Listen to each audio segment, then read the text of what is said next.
DJ Ajay भाई बंजर टोला वाले।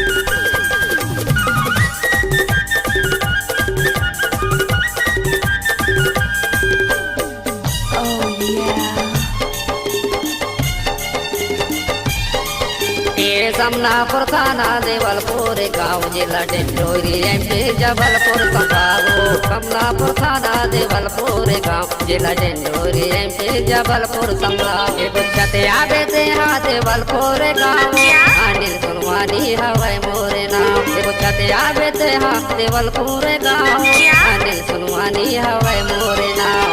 छत्तीसगढ़ी बोली देवलपुर हटाप अनिल सुनवानी भैया हवे तोरे नाम।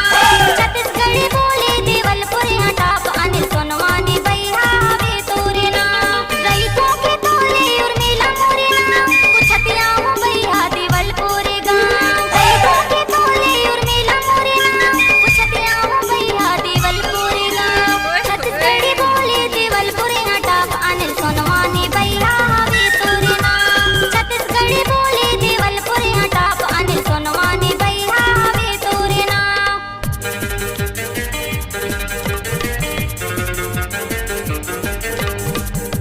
आपने तो सुना है ग्राम बंजर टोला जिला डिंडोरी। डीजे अजय भाई बंजर टोला वाले।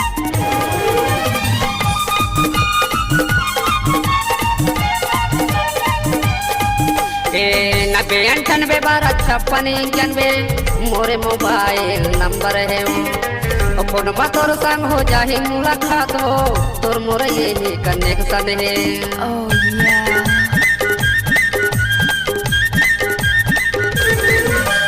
नब्बे 98 12 56 91 मोरे मोबाइल नंबर है। फोन तोर संग हो जाही मुलाकात हो तोर मोर यही कनेक्शन है। ए माया हो गए तोर संग आओ पहली मुलाकात मा आगे पगली देवलपुर गाँव। समनापुर थाना देवलपुर गाँव जिला डिंडोरी जबलपुर संभाग। डीजे अजय भाई बंजर टोला वाले।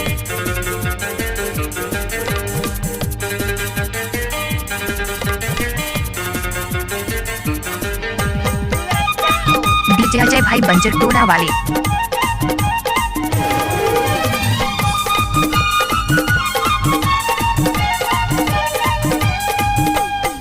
आना भैया मोला बताना तू संगे गाँव छत्तीसगढ़ी गाँव। उर्मिला बघेल के तोले मोरे गाँव एमपी शहर के दीवाना।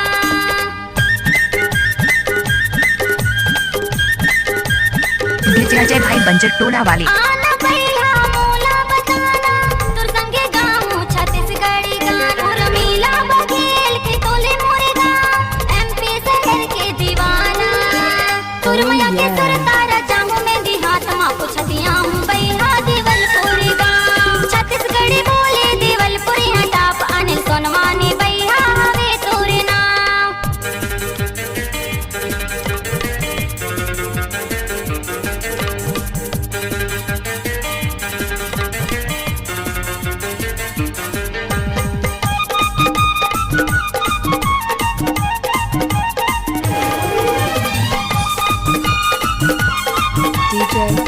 डीजे अजय भाई बंजर टोला वाले। देवलपुर के रहैया बदली करत मेहा समनापुर बजरिया जिला डिंडोरी जबलपुर संभाग हो एमपी शहर के गवैया।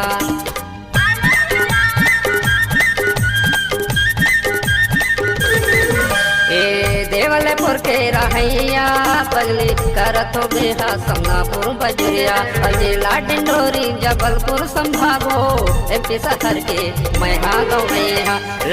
तो सने दिल चुपकी बात मत कटिया में पगली देवलपुर गाँव। समनापुर थाना देवलपुर गाँव जिला डिंडोरी एमपी जबलपुर संभाग। बुझते आवे ते हाँ देवलपुर गाँव अनिल सुनवानी हवाई मोरे नाम। बुझते आवे ते हाँ देवलपुर गाँव अनिल सुनवानी हवाई मोरे नाम। समनापुर थाना देवलपुर गाँव जिला डिंडोरी जबलपुर संभाग। समनापुर थाना देवलपुर गाँव जिला डिंडोरी एमपी जबलपुर संभाग। छत्तीसगढ़ी बोली देवलपुर हटाप अनिल सुनवानी भैया हवे तोरे नाम। सोनापुर खाना देवलपुर गाँव जिला डिंडोरी एमपी जबलपुर अनिल सोनवानी भैया हवे तोरे नाम जिला डिंडोरी एमपी जबलपुर संभाग अनिल सोनवानी भैया हवे तोरे नाम डीजे अजय भाई बंजर टोला वाले।